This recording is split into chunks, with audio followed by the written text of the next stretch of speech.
university cancelled the autumn field trip due to budget cuts, Professor Anton decided to propose something different to his folklore class.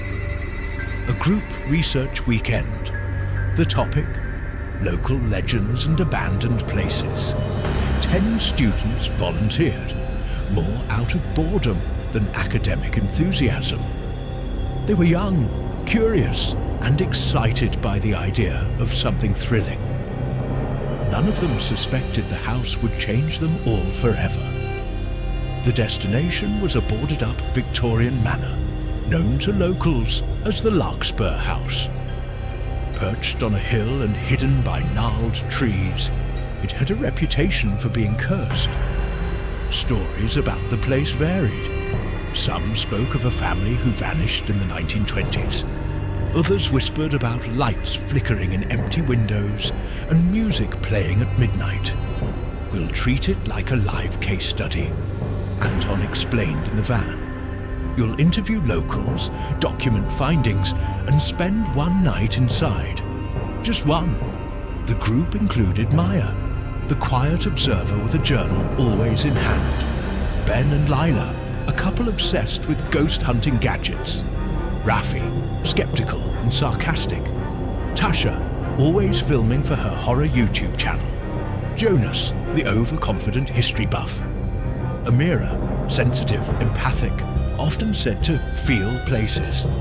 Eli, quiet, brooding, always last to speak. And Nina, bright, sharp, and just trying to keep everyone organized.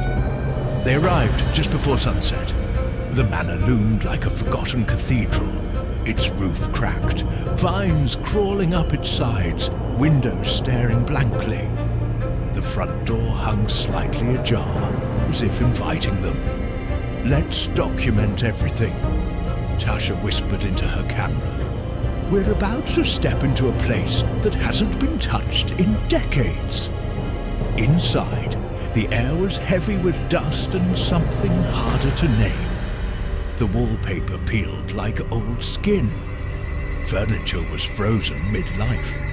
A rocking chair turned toward a broken fireplace, a cracked teacup still resting on a table. They split into teams to explore and document. Team 1, Maya, Eli and Raffi, headed upstairs. They found children's rooms, beds still made, toys untouched. Maya felt compelled to draw one of the rooms. When she showed the sketch later, no one remembered the room having a cradle. Team 2, Tasha and Amira, investigated the basement. Tasha's camera picked up odd static near the furnace. Amira froze near the far wall. "There's something behind here," she whispered. Team 3, Ben, Lila, Jonas and Nina stayed on the main floor, recording floor plans and exploring the parlor. Jonas found an old family portrait. Father, mother, and 3 children. But when he looked again, one child was gone. Night came quickly. They gathered in the grand hallway. It felt colder. Anton suggested a campfire story circle in the parlor. They shared what they'd found, comparing notes. Then came the sound. Faint piano music from upstairs. They froze. Jonas scoffed. Probably wind in the pipes. But Maya, Eli and Raffi had just been up there. Amira stepped in, whispering, "Someone's still here." Anton's academic demeanor cracked slightly. "Everyone, back to the parlor, now."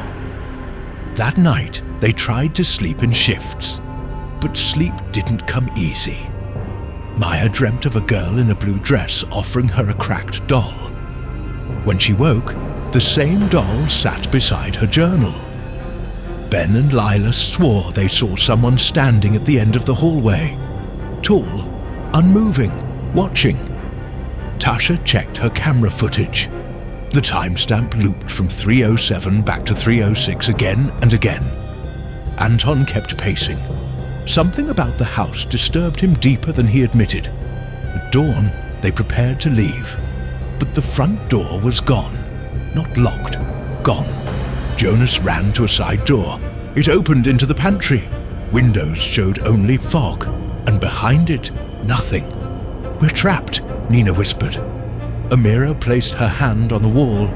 "It's not that we can't leave," she said slowly. "It's that it won't let us. Not until we see." "See what?" Raffi snapped. "Ghosts, demons?" "A memory," Amira answered.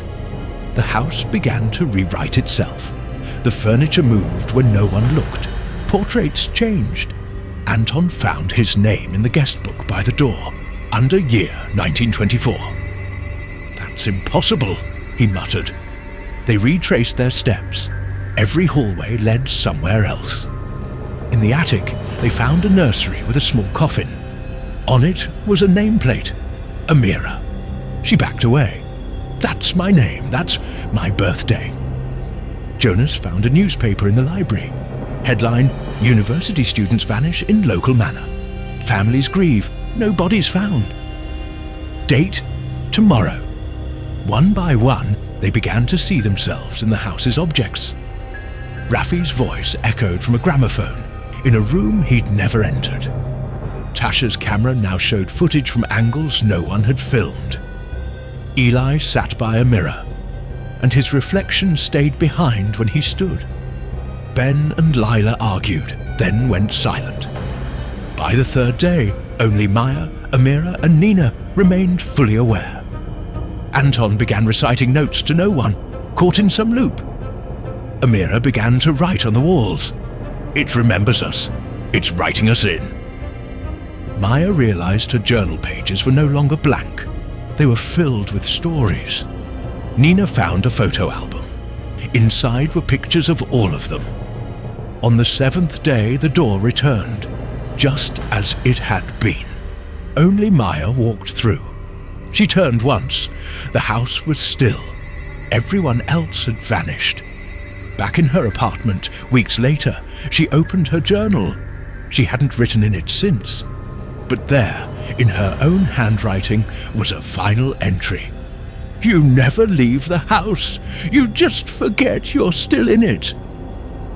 And when she looked up, her window no longer showed the city.